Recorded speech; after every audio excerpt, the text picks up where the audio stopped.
வணக்கம். சிந்துஸ் கிச்சன் ரெசிபீஸில் இன்றைக்கி நம்ம பார்க்க போகிறது ரொம்ப டேஸ்டியான எக் பஃப் ரெசிபி. எப்படி செய்யறதுன்னு பார்க்கலாம் வாங்க.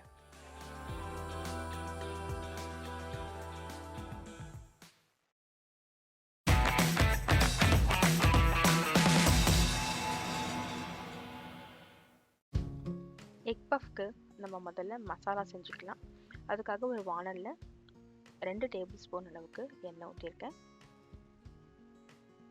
அதில் வெங்காயம் 2 வெங்காயத்தை நல்லா ஸ்லைஸ் பண்ணி போட்டிருக்கேன்.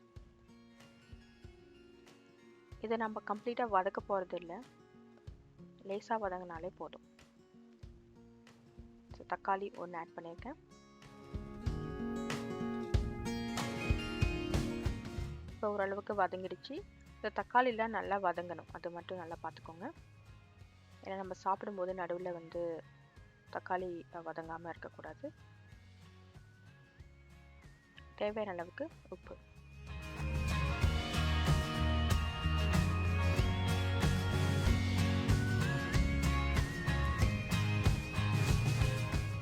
பச்சை மிளகாய் 1 பொடியாக நறுக்கியது.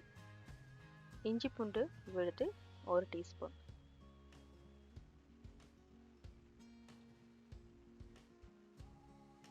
இது எல்லாத்தையும் பச்சை வாசனை போகிற அளவுக்கு வதக்கிக்கலாம். வதக்கிக்கிட்டே இருக்கும்போதே மஞ்சள் தூள், கரம் மசாலா 1 டீஸ்பூன், வீட்டு மிளகாய்த்தூள் 1 டேபிள் ஸ்பூன். நான் வீட்டு மிளகாய்த்தூள் போட்டிருக்கேன். நீங்கள் தனி மிளகாய்த்தூள் அது கூடவே கொஞ்சம் தனியாத்தூள் மிக்ஸ் பண்ணி போட்டுக்கலாம். இதெல்லாம் சேர்ந்து நல்லா நம்ம கலந்துக்கணும். பாருங்கள், ஒரு சிறிய கையளவுக்கு கருவேப்பிலை போட்டிருக்கேன், நல்லா பொடியாக நறுக்கி.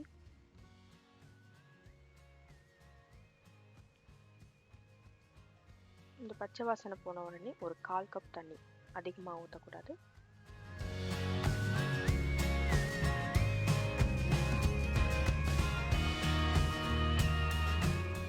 இப்போ இது நல்லா வதங்கி இந்த தண்ணியெல்லாம் சுருண்டு ஒரு மசாலா உங்களுக்கு ரெடியாகி வரும். நம்ம அதை தான் அந்த பஃப் பேஸ்ட்ரிக்குள்ளே வைக்க போகிறோம். ஏன்னா உங்களுக்கு தண்ணி இருந்துச்சுன்னாக்கா அந்த பஃப் பேஸ்ட்ரி சோக்காக ஆரம்பிச்சிட்டோம் தண்ணியில். அதனால தான் நம்ம தண்ணியை கம்ப்ளீட்லி ரெடியூஸ் பண்ணுறோம். ஸோ இப்போ தயாராகிடுச்சு. ஸோ ஒரு முக்கியமான பார்ட் ரெடி ஆகிடுச்சு. அடுத்தது ரொம்பவே இம்பார்ட்டண்ட்டான பஃப் பேஸ்ட்ரி ஷீட். இப்போலாம் கடையிலே கிடைக்குது, ரெடிமேட்லேயே அவைலபிளாகவே இருக்குது. நீங்கள் அப்படியே வாங்கி நீங்கள் உங்கள் ஃபில்லிங் மட்டும் ரெடி பண்ணி வச்சுக்கலாம். ஸோ என்கிட்ட ஒரு ஷீட் இருந்துச்சு, நம்ம குவாரண்டைன் டைமில் இருக்கிறதுனால நான் வெளியில் போய் வாங்கலை. ஸோ அதுக்கு பாருங்கள், லேசாக டஸ்டிங் பண்ணிக்கிட்டேன் மைதா மாவு போட்டு. லேசாக ஒரு உருட்டு, ஏன்னா நம்ம இதை இப்போ ஸ்கொயர் ஷேப்பில் கட் பண்ண போகிறோம்.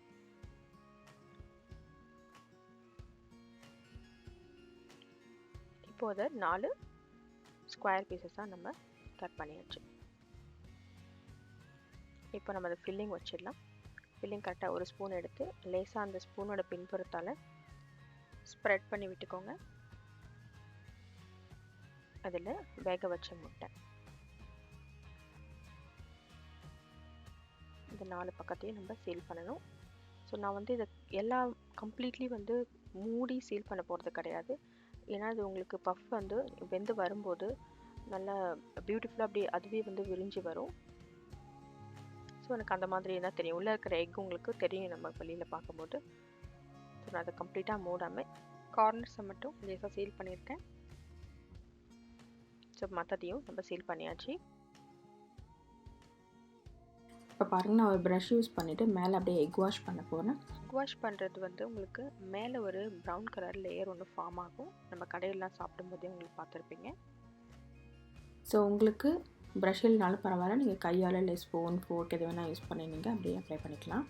இப்போ இதை பேக் பண்ணிக்கலாம். நான் 20 மினிட்ஸ் 400 டிகிரி ஃபாரன்ஹைட்டில் பேக் பண்ணி எடுத்திருக்கேன். எப்படி வந்திருக்குன்னு பாருங்கள். நல்லா பியூட்டிஃபுல்லாக நான் சொன்ன மாதிரி பிரிஞ்சது வந்திருக்கு. உள்ளே இருக்கிற எக்ஸ் எல்லாம் நல்லா தெரியுது. ரொம்ப டேஸ்டியான ஒரு ரெசிபி. எனக்கு சின்ன வயசு மெமரிஸ் எல்லாம் வந்துச்சு. ட்ரை பண்ணி பாருங்கள். நான் மீண்டும் வேறு ஒரு ரெசிபியோடு மீட் பண்ணுறேன். தேங்க்யூ.